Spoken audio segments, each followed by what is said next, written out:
So joining us for our latest Ade Asks interview, I'm delighted to welcome Slough Town striker, come defender, come striker, come defender. Warm welcome to Ryan Bird. Birdie, how are you? I'm good, mate. How are you?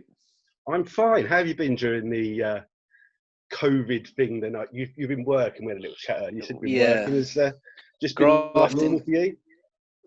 Even worse, even busier, to be honest. It's been chaos. And just got a 9-week-old baby now, baby girl. So that's kept us very, very busy over the last sort of 2 months.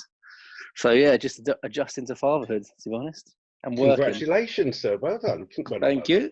All right, so we've got a few topics. People have been sending questions in as normal. We'll chat a little bit, first of all, if it's okay, about your early football career. Let's start with Burnham. Did you make the team at 16, was it, I saw?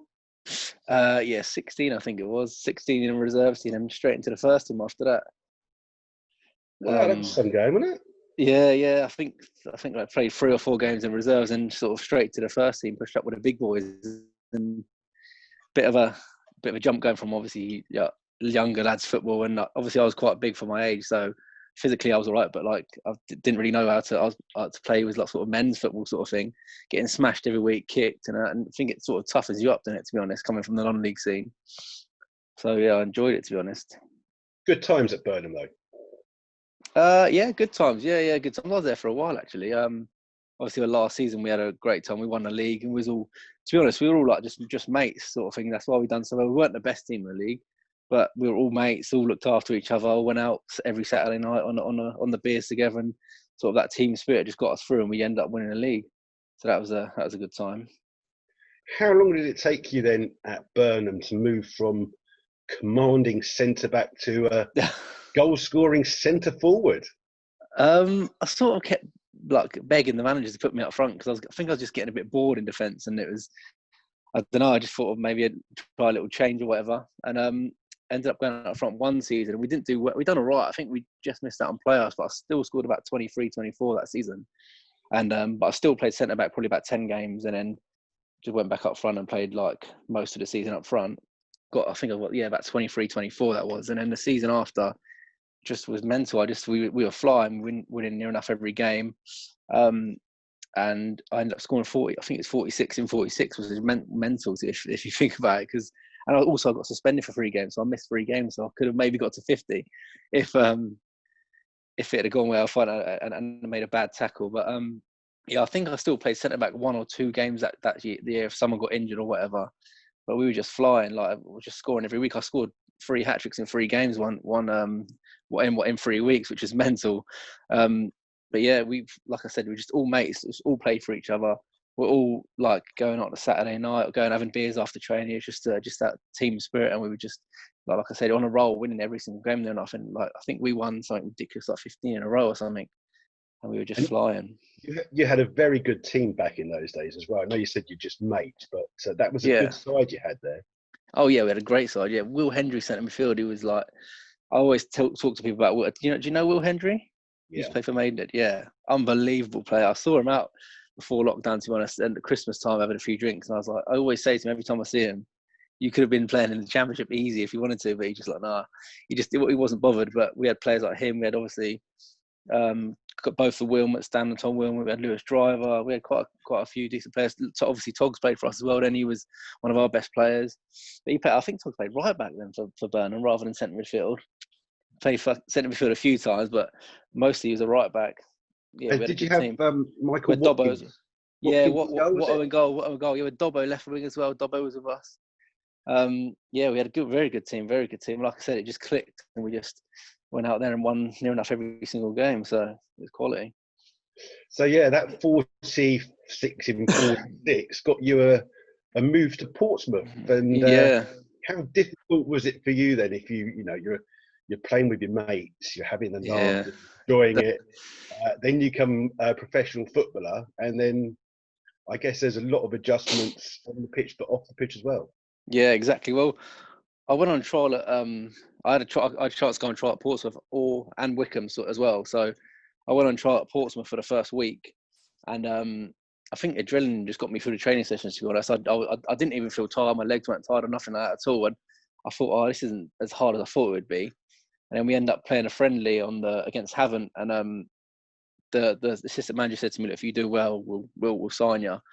And I scored after like 40 seconds, and then like a bit of a fluky goal, to be honest, but they all count, didn't they? And then I scored again after that about 20 minutes later. And we were 2-0 up at half time. And at half time, he said, because we were changing, like we was only playing 45 minutes. So he said to me, yeah, you got a contract tomorrow morning. So, and then I was going to go down to Wickham on trial just to see what it was like, sort of thing. And in hindsight, back then, I know it's a strange thing to say, but if I'd have gone to Wickham, I'd have played a lot more games, I think, because they were obviously the League Two team, not struggling, smaller budget and stuff like that. Whereas Portsmouth had just come down from League One, they're still getting 14,000 fans every week, and they've got a point to prove. They have to basically near enough go up again. And I was never going to be like starting every single week, because I had players like I had Patrick Adjaman in front of me, who was obviously played in the Prem, played in the Championship. David Connolly, who played about 50 international Ireland caps. He played 10, 15 years in the Prem, in a Championship as well. And I was never going to play like every game. It was just, I think it was just one of them ones they thought, because I'd done so well, they might as well take a hit on me, take a chance on me.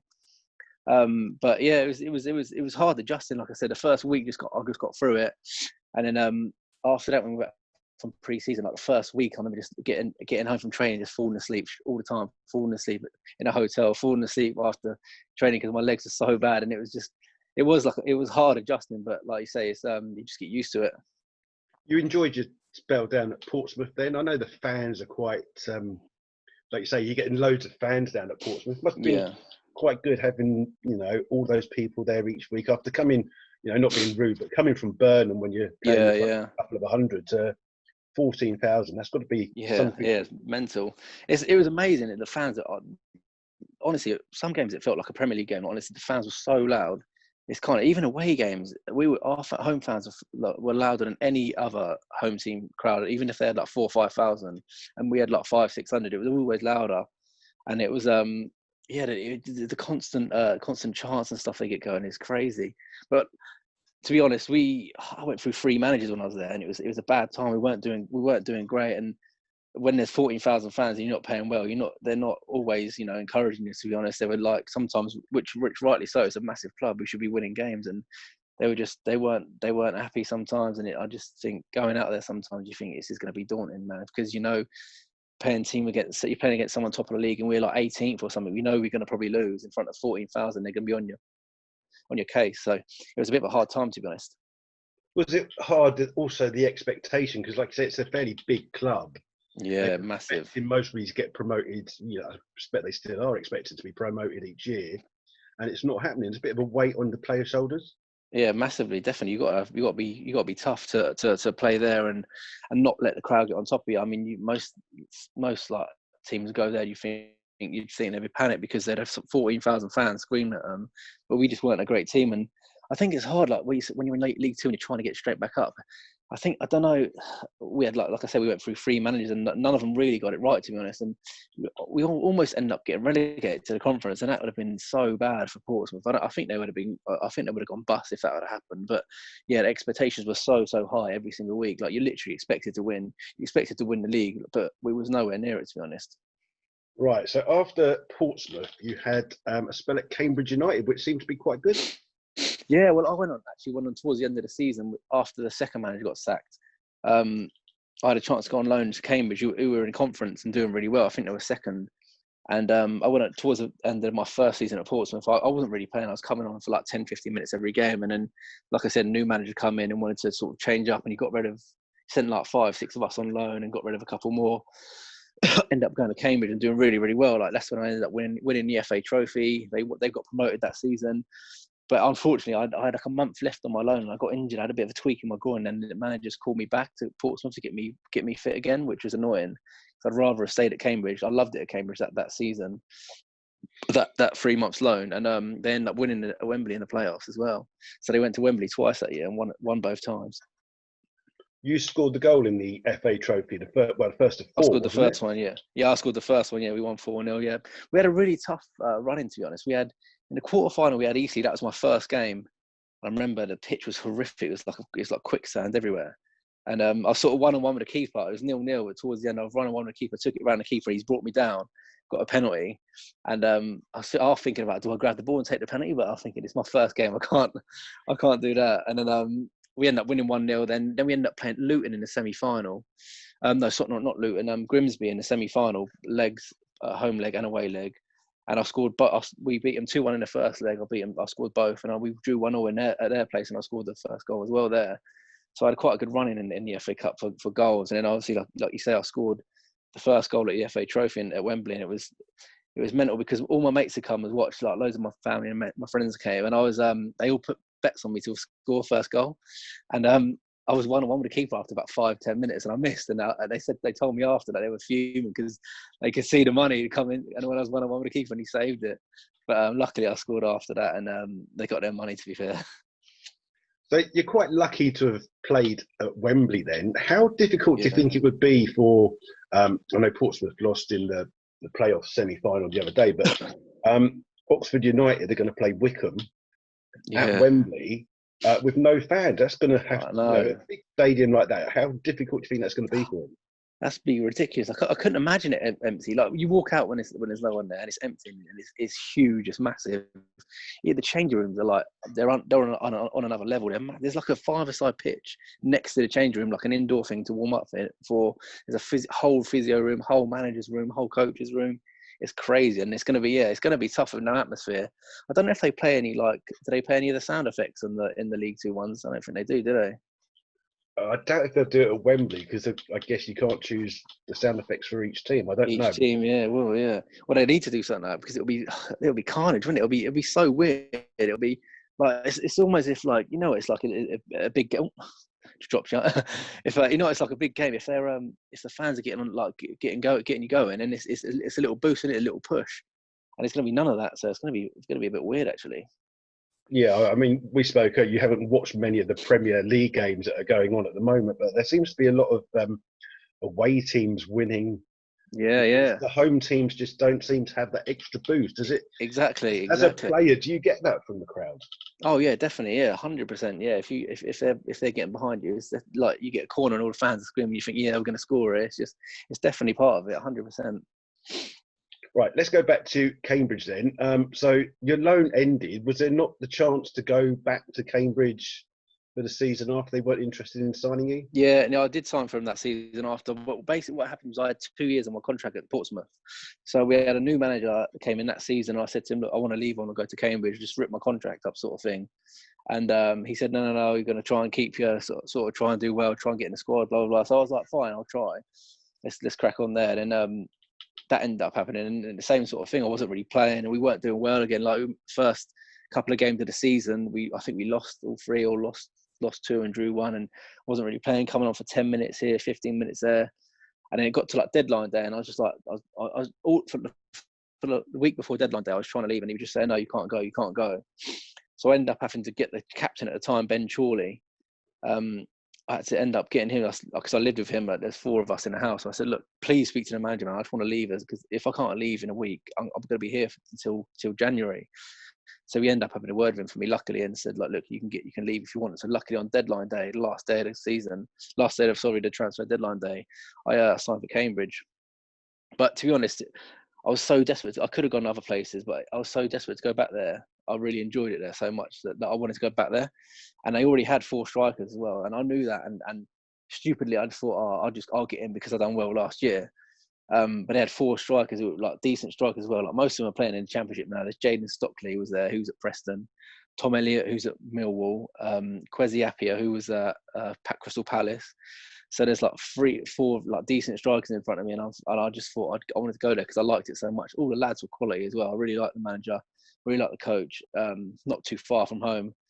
End up going there. Actually, yeah, played quite a bit to be honest. But then I can't remember what happened. Something happened. I think I dislocated my shoulder and missed a few games, and then I started getting like further away from the first team. But like I say, I was desperate to go there. And like again, in hindsight, with the Wickham and Portsmouth thing, I probably shouldn't have gone to Cambridge because, like I said, they already had 4 strikers, and the first 3 games had done really well. That was the first season they were in League Two, from getting promoted that year. And I think they won the first 3 games, which obviously if you're winning, you're not going to change a team, are you? Oh, like I said, I was just desperate to go there and end up going. Do you think part of it was though that you'd been at Burnham where the dressing room was great, you had your mates there, you were doing well. Then you go to Portsmouth, it's not as easy. Yeah. Then Cambridge is the same kind of atmosphere. Is that what made your kind of decision? Because if you're not happy, so you've got to go and look what's best for you, isn't it? Exactly. That's exactly what it was, and that's exactly how I felt. That's the only reason I went, because I liked it so much. Which, and when thinking about it, I shouldn't have, because I knew I probably wasn't going to play every week, and that's the reason. Which is a bit frustrating, to be honest, but that's how it goes. We could talk about the other clubs that you've joined, but apparently Zoom only has a certain time limit. So let's just move on then to Maidenhead, as we should. Playing for Maidenhead, another local team. Did you enjoy your time there? Nope. Nah. To be honest, I had a few injuries and it was just killing me, and I didn't like I said, I love Dev. I spoke to Dev the season before when I was at Dover, and he spoke to me after the game when we played against him. He said, "I want you for next season. Like, I know you're local, so give me a shout in the summer." So I spoke to him and we got the deal done. But to be honest, it was a bit of a nightmare for me. Like, we didn't do great at all. We were I got quite a few injuries and just couldn't recover from them. We were training on like a 5-a-side pitch, like a tiny 5-a-side pitch every like Tuesday, Thursday, which was tough. And I just didn't enjoy going training. I just didn't enjoy going and training or playing or anything, and didn't like the way we played. And just to be honest, didn't really enjoy it at all. And it was probably I was close to quitting, to be honest. After like not halfway through, towards the end, I was just close to think I can't do it anymore. I just want to stop. But it wasn't that silly little 5-a-side pitch that's kind of like underneath the thing to the side of the main pitch. Yeah, next to the car park. We used to train there Tuesday, Thursday, and sometimes there'd be 20 of us in there, and you're thinking, Jesus, this is outrageous. But to be honest, I had a bad injury. I had what's it called? It's something on the bottom of my heel. I had that plantar fasciitis. That's what I had on the bottom of my foot. So I literally couldn't walk. I was playing games where I'd be taking 2 naproxen before the game, 1 after, and by Sunday I literally couldn't walk on my foot. It was so bad, and I kept taking painkillers every training session, every match day session, and I literally couldn't walk for the whole week at work, and it was just killing me. Ended up getting me down. And I thought, I can't do this anymore. It's actually hurting so bad. I'm gonna have to stop playing. I said to Dev, like, I need to get it right. I need to stop playing. The only thing you can do is like rest it, sort of thing. And so I had like 6 weeks off, and like getting rehab and treatment and stuff, and eventually it went away. Like, randomly one day it just went away, but like I said, I was just playing through the pain every week, and training on that AstroTurf wasn't helping at all. And it's not like Slough pitch. It's nice. It's quite hard. It's rock hard, and it just wasn't any good for me, to be honest. Is it like those really hard ones? It's kind of like concrete underneath, and like as if someone's taken up a snooker table and taken the green baize underneath. Exactly like that. Yeah. Right. So you come to Slough. How did you instigate that, or did Bakes and Unders get in contact with you? I spoke to them a few times, to be honest, over the years and stuff, because obviously I know them from sort of Burnham days and that, and they were managers of other teams and that as well. So I spoke to them a couple of times, and then I'm good friends with Togwell, obviously, outside of football. I've been friends with him for years, and he always used to say to me, come down to Slough. And I came to a game on, what game did I come to? The game where Slough beat, it was last season. They beat someone 1-0 at home, and it was freezing. It was Chelmsford, that's it. The Chelmsford game. And I thought they played quite well, to be honest. Some good team, good players. I always spoke to Togs about it, and I spoke to Unders and Bakes, and they both said, let's go and have a chat, sort of thing. And end up having a chat, and I was like, to be honest, even if anyone else offers, I'm going to come to you anyway. I like sort of gave my word and said like whatever happens, I'll still come to you guys. I don't mind, because the team, like again the team spirit thing. They've got a good team spirit going with most of their players and stuff. Most of them have been there for a while with them, so yeah, it was sort of set in stone, to be honest. So was the idea to sign as a striker? Or did you look at the goal bonus and go, I'm a striker, but I'm actually going to play Yeah, that's it. No, honestly, to be honest, like most of the time playing up front, I've never actually been comfortable playing up front, to be honest. I don't think like 100% comfortable, because I've never actually played up front. I only wanted to play there because like I was begging the manager to play up there, because I think I got a bit bored or whatever. And I've never actually played up front before then. And used to play centre midfield when I was younger, centre midfield or centre back. And when I was up front, I was never ever taught how to play up front. So like, I didn't actually know what to do really. I was just making it up. It's just off the cuff. And because I had quite a hard shot, and when I was at Burnham, I had really like a sort of a hammer foot, and I was obviously good in the air. And back in my Burnham days, the younger days, when I was like 25, 26, 27, I was actually quite quick. That's sort of, I was just making it up. I was just sort of going in behind, getting one on the keeper, or just shooting it. They would go in. So I've never been properly comfortable with playing up front and like sort of back to goal sort of strut, because everyone sees me like, because I'm big, they think I'm a target man, but that's probably my worst part of my game. I can't hold the ball up. I've never been taught how to do it. I just would rather go towards the goal. And when I was playing up front, I never really, when someone had the ball, I would never want the ball anywhere where I couldn't score. I'd think I'd get it, pass it out, or I'd get in the box, or I'd only want the ball when I'm sort of in an area to score or shoot, or to try and set someone else up and try and create a goal. I never wanted to have the ball in the half where I'll be trying to hold defenders off and stuff like that. That wasn't my game at all. So you spent your entire professional career playing as a striker. Blagging it. Blagging it. Yeah. Exactly. Yeah. The Portsmouth and Cambridge United aren't watching this. I know. To be honest, I played a couple of games at centre half for like Yeovil. I played a few centre half at Yeovil because we had loads of injuries. I played centre mid one or two games for Yeovil. But the higher you get up, like the strikers, someone I played against when I was at Yeovil, do you know Charlie Wyke? I think he's at Middlesbrough now. Oh, he was just making me look like stupid. He was just pushing me out the way, like flick it. Oh, I couldn't get near him. And I only got sent off within about 10 minutes playing against him because I just kept fouling him. I couldn't get anywhere near him. But it's like I said, I've always been a lot more comfortable at the back with the game in front of me than I ever have up front. Like I said, I've been basically blagging it the whole time. But it worked. It worked quite a lot of times, like I said, because I was good in the air and I could run around like a nutcase, and I got quite a good shot, so I could finish quite a few chances. Yeah, because we spoke earlier in the season when you was having a run in the team, but you were playing at centre back. Yeah. And you said that you can see the game better as a centre back because you can see everything in front of you. Could you not, when you were a striker, learn from being a defender to try and use what you know as a defender to be a better striker, or was it just? Yeah, I sort of that's probably what got me through it a little bit as well. I could sort of make movements where I think the defender was going to drop off and I'd come short. But like I said, like I'd never been taught it from a young age. So like you see these other strikers from a young age just holding people off, and I should be able to hold the ball up so much better because I'm big. Like people should be able to get part, but they just take it off me all the time. I can't hold it up because I've never been taught how to do it. Well, there's a bit of a revelation there for everyone. So so you're back playing at Slough. Let's talk about the goal bonus. Do you get more for a goal bonus than a clean sheet bonus, or as you're officially a striker, do you get both? Well, to be honest, I had a goal bonus, and I spoke to Bakes, and I was like, Bakes, let's get rid of this goal bonus and just give me a clean sheet bonus.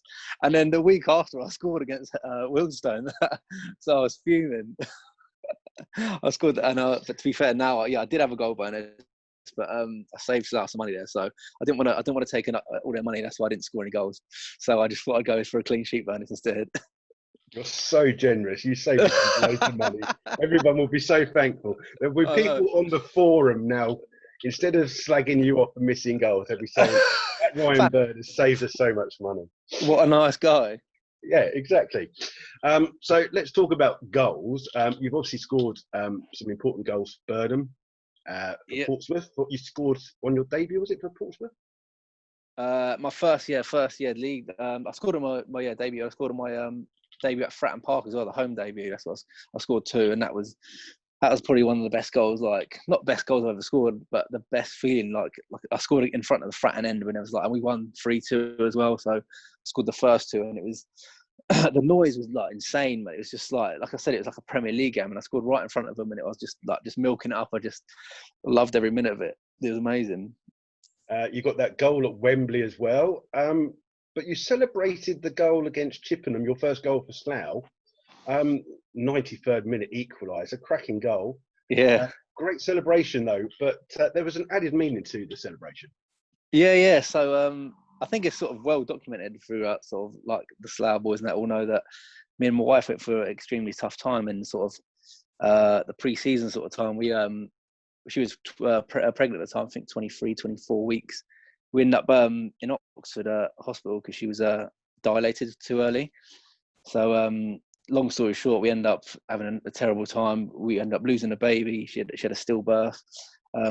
Wife was obviously nearly getting sepsis, and she was in a bad way as well. So the doctors were fighting to save baby's life and her life at the same time. And obviously things didn't work out, but luckily she's still here. And it was a terrible time for us, to be honest. And it was something that you don't ever think you're gonna go through, or something you don't think anyone's gonna go through. Sort of your friends, your family, and it was horrific, to be honest. And it was just before we was about to go back for pre-season.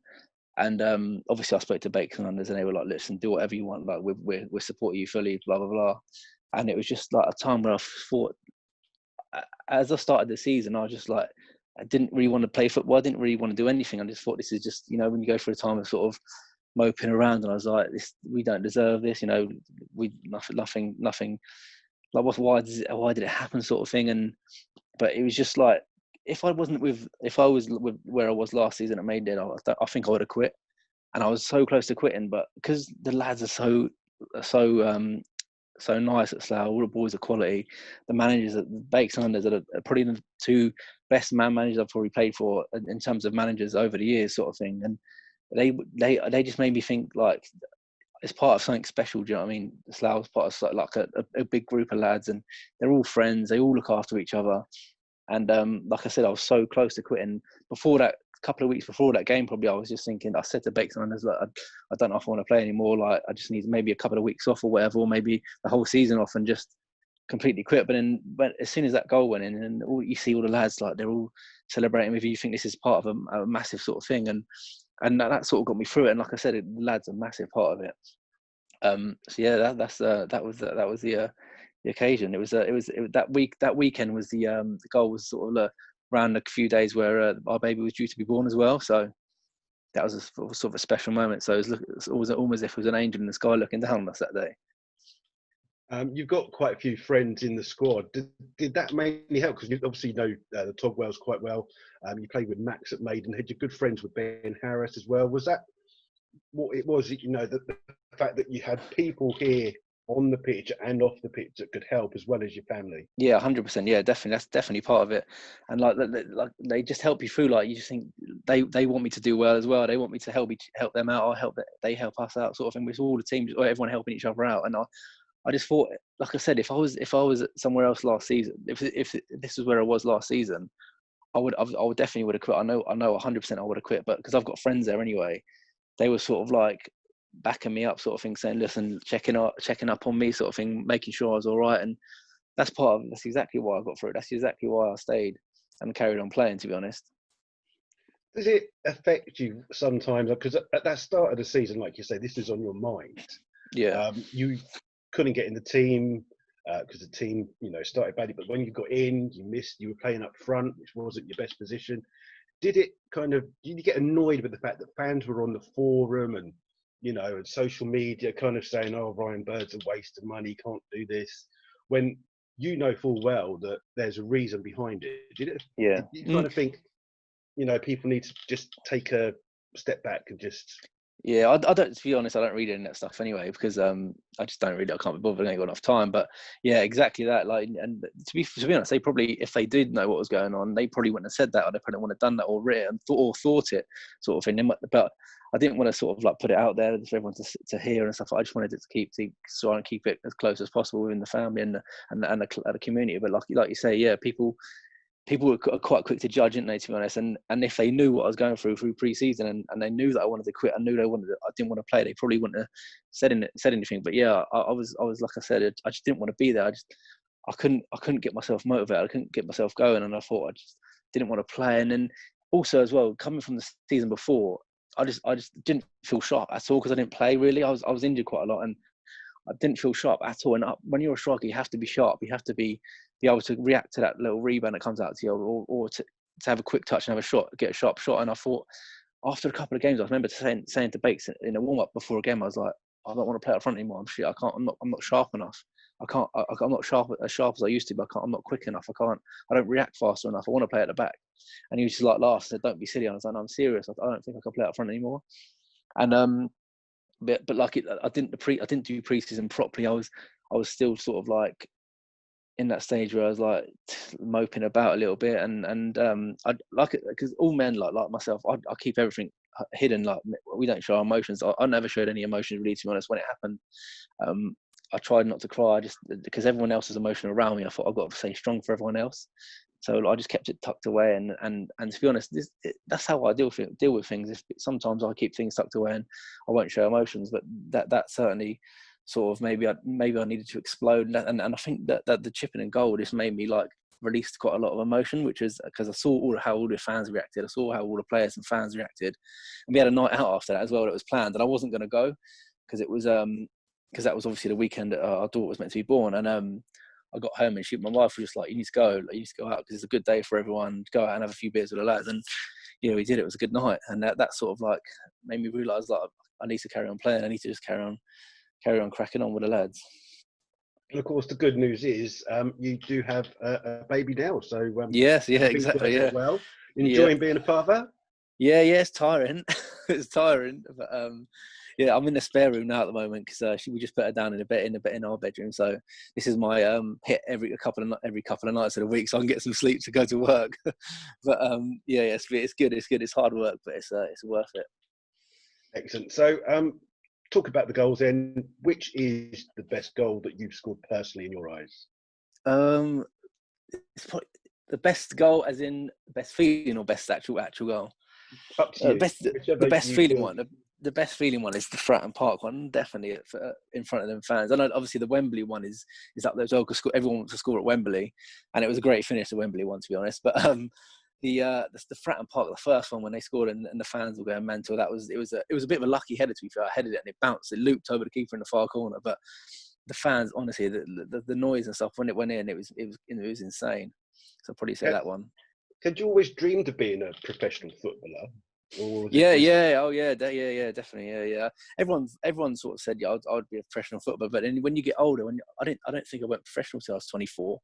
So when you get older, everyone's thinking, maybe you're too old or that, blah blah blah. But I remember being at school, and I went to grammar school as well. I went to Herschel Grammar in Slough.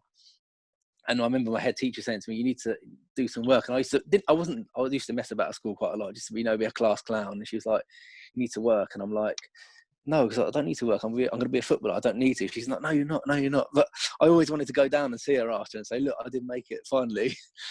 But yeah, I always want. Yeah, it's most boys' dream, innit, to be honest, playing football, playing in the garages every day on my own. I used to practice every day, just kicking the ball against the wall constantly when I was like 10 years old. Yeah, most players don't have your ability, though. That's the difference about it. It's practice. We got to have practice, mate. So we've spoken about best goal. Let's talk about best player you've played with, best player you played against.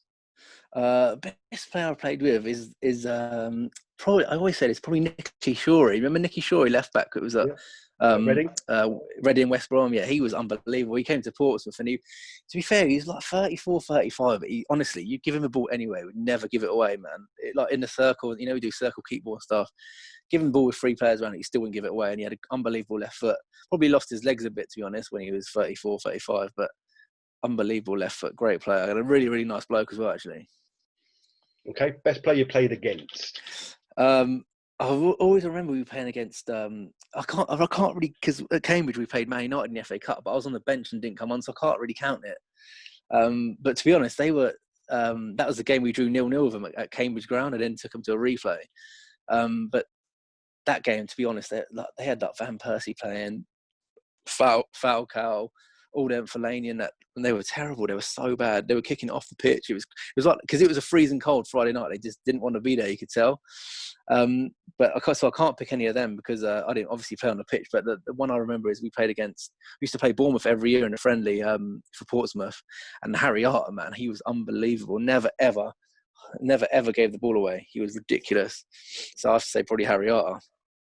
Okay. You've played at some good grounds. In the best ground you played at? Wembley. Definitely. Apart from Wembley, or well, no. If you Wembley. It Yeah, is Wembley. an amazing ground, isn't it? I've done the tour It's there. ridiculous. It's a crazy ground. I know, it's meant that, like I say, the changing rooms are ridiculous. They're huge. They're bigger than they're probably the same size as a football pitch, the changing rooms. And then you go through this other door, and there's like a five-a-side pitch where you can warm up and play. There's like a massive like massage room, massive like shower room, massive ice bath room. It's ridiculous. Okay. Best manager that you've played under? Best manager, I'd probably say not Bakes. Bakes are the best managers, I think. Because when you go higher up the level, like league, you've had like professional managers. They're like they talk to you as if you're like a little kid most of the time. They treat you some of them, and you're meant to be scared of them and all that stuff. And I'm like, I'm a grown man. Like, just talk to me normally.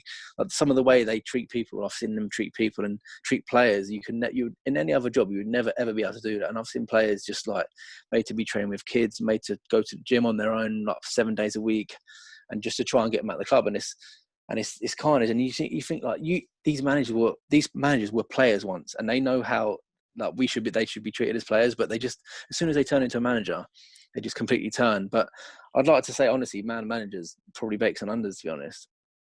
Cool. Are you looking for an added goal bonus for next season? I need that another contract. I need another contract. No, to be honest, because I've had quite a few, and most of them have been like all right, but there's some of them you just think, I just literally hated some of them. And you just think, how can you treat people like this? And it's crazy, man. It's crazy. Football's like the way people treat it in a changing room is completely different to any other job. Unless you've played the game and stuff, you'll never understand how bad you could be treated before you leave a club or whatever. Or if they want you out, you can just be. Honestly, I've seen so many cases of where players have just literally said, like, if you don't leave, I'll just get you in every single day in pre-season. You won't be able to see your wife, kids, stuff like that. And it's just insane. Right, as you ruined it by saying Bakes and unders, let's say best coach you've worked under. Lee Togwell. I knew you were going to say that. You had to, really, didn't you? I had to. Yeah, actually, he's actually really, really good, to be honest. And to be honest, Bakes and unders can't coach. They're rubbish. They don't know anything about football. They're just nice good blokes, good managers. It's all Tog. I'd love to see them with 2 weeks without Togs what they do with us at training, because it'd be quite a laugh. But yeah, Lee's a great coach, really, really good coach. Who else? I'm trying to think what other coaches I've had, to be honest. I'll go for Lee Togwell. Go for Lee Togwell. And he should have. And to be honest as well, Lee should have been a professional footballer, because he's just got a condition with his feet, hasn't he? He gets sort of blisters on the bottom of his feet. And how Sam has played in the Championship and Lee has not played higher than the Conference South, because Lee is 10 times better than Sam at football. And Sam, I'm sure that's going to go down the next time. He knows it as well. I tell him all the time. Right. We ask you to pick a 6-a-side team made up of players that you've played with, but you can't pick any current Slough Town players. So give us your 6-a-side team then. I've written down here on a little pen and paper. I've got Graham Stack in goal, ex-Arsenal goalkeeper. Yep. Yeah. I've got Nicky Shorey in defence with. Do you know Adam Webster plays for Brighton centre half now? Yeah. I was at Portsmouth with him. Great player, great defender. Luke Chadwick, Man United legend. Great player. He was quality, Chad. I was at Cambridge. He was in the paper, wasn't he, the other week, or on radio? Because was he? Yeah, because they used to take the mickey out of him because he was. That's it, wasn't he? Yeah. I'm sure it was a radio station used to take the mickey out of him, or commentators used to take the mickey out of him, and he came out and said, "Oh, look, I suffered years of abuse." Yeah, that's it. Yeah. And some of the people that had done it had apologised. Fair play. Well-known footballers. Yeah. Who maybe should know better, but because it was part of obviously the fun that everyone was on. Yeah, that's the thing. So he got a kind of like apology from a lot of players on Twitter. Oh, fair play. He's a great lad, really funny, really, really dry sense of humour, but he's really funny. He's a really, really good lad. And he was actually still pretty good. He was like 36 when he came to Cambridge. And I've listened to a podcast of him recently, and he was a good lad, and he was just always wanted to play for Cambridge. He was at Man United, and because he lived in Cambridge, he always wanted to play for Cambridge. He was like, I don't care. I'd leave Man United now and play for Cambridge. And everyone just thinking, why? And he just, because he didn't want to be this superstar footballer playing in the championship, in the Premiership for Man United. He wanted to be this local lad who plays for his hometown. And he ended up, I think, he ended up getting promotion with him, obviously, and playing in League Two with him, which is quality for him. But he's a really good player. He was. Cool. Nice Go on to your strikers. I've got Jed Wallace as well, who's at Millwall now. Do you know Jed Wallace? Great player. And David Connolly, striker, I was at Portsmouth with. He was Connolly was 38 as well when he was at Portsmouth, and he was still so fit. We used to do this finishing drill after training, and he was honestly, we'd have one shot. If it went in, you get one and got a rebound and scored another one. He'd score 30 out of 30 every single time. And he just practiced every day. Practice weird things like practice passing in the bottom of the corner, chipping it onto the top of the net. He just practiced every day. And I used to speak to him quite a lot because he's from Burnham. His parents live in Farnham Common. And I used to always speak to him about, like, who do you reckon's who's the best defender you played against? He was like, probably like Puyol or Sergio Ramos and stuff like that. I'm like, Jesus Christ, because he played in the World Cup. But he was quality. He was a really good striker, really good finisher. Right. Yeah, any subs? Anyone you want to throw in as a sub just to? Anyone out there that you want to annoy that you played with? Get your own back on. I'm sure there's a couple. I don't know, really. I'd throw Leroy Lita in there because I played against him the other day when he was at Chelmsford. I was chatting to him. He came to us when I was at Yeovil. Big Leroy. He was quite a big hit in what was it, about 10 years ago? Probably he was in the Prem one year. Was he at Reading? He was at Swansea. I think Middlesbrough as well. And yeah, I heard a few crazy stories about him. But he was a funny guy. He was a nice guy. I used to share a lift with him because he lived in Reading. So we used to travel in together sometimes. He was a funny guy. I was chatting to him we played against Chelmsford, and he's still doing a rounds. He went to play in Thailand. He said Thailand and China and stuff like that, I think, or somewhere stupid like that. Right, let's go to the ones that some of the fans have asked. I don't know where this one has come from. Your favourite cheese? I saw that earlier. Yeah. I'm a sucker for halloumi. I love halloumi. That's a bit of me. Bit of grilled halloumi. Oh, you're not vegan or something then, no? No. I could never be vegan. No. I like my steak and that too much, and chicken. Favourite band you've seen live? Favourite band? Oh, I don't think I've seen a band live. I don't think I have. I've seen probably the best music act I've seen live is Drake. Probably that was a good show. Okay, favourite TV show that you would like to be on? Oh, that's a great question. Favourite TV show I'd like to be on? I've watched Entourage now. Have you seen Entourage? I've watched it 3 times. And if imagine being Vinny Chase, that'd be the best life in the world, wouldn't it? And I've literally seen it. I've probably watched the film 10 times. I'd probably watched the series for about 3 or 4 times. It's that good. So I'd just like to say Vinny Chase from Entourage. Okay. What have you been watching? Obviously, you've been with your kid and stuff, and you've had the pregnancy. Yeah. Anything you can recommend that you've been watching during the lockdown? I watched that Epstein thing the other day. Have you seen the Epstein documentary on Netflix? No. That's a bit mental. Yeah, that's a bit out there. And what else did I watch the other day? I started watching the new Donald Trump one as well. That's it. That seems quite good. But I also during the sort of the first couple of weeks of pregnancy, we were smashing out box sets, and we smashed out Queen of the South, which is quite good. It's about drug cartels and stuff in sort of Mexico, where that's pretty good. Oh, right. Who would play Ryan Bird in the Hollywood blockbuster of the Ryan Bird story? Someone with a massive nose. Big Bird from Sesame Street. Yeah, exactly. I'd go Big Bird from Sesame Street. That would do. Yeah, is that who you're going to go for? Yeah, Big Bird. I'm going for Big Bird. Right. Okay. So, as usual, we asked the last question. Hopefully, I'll get it right this time. I can't even. Go on. Right. So, you've got a choice. You can fight 10 duck-sized Burnham players, or 1 Burnham-sized player duck. What is it going to be? I'll go for 1 Burnham-sized player duck, and it will be probably the Lee Togwell sort of height because it's a bit smaller. So I fancy my chances against it. You just put your hand out and stop him, and he wouldn't be able to come and get you. Little wings flapping away. Yeah, that's it. Brilliant. Birdie, thank you so much for joining us. No worries. Great to have you on. Great Good to see you. luck in the playoffs. Yeah, you going to be there? You coming down, or are you allowed to come down? I'm allowed to. Are you allowed to? Oh, I'm nice. I don't know what I'll be doing. Yeah. You might get a shirt. I might have to get your shirt on. I must be ball collector now. Oh, no. But thanks for joining us, mate. It's been great to chat to you. No worries. Good luck in the playoffs, and maybe you'll be playing up front or at the back. I hope not. Hopefully at the back. Yeah. Cheers, Cheers, mate. Thank you very much. Bye-bye.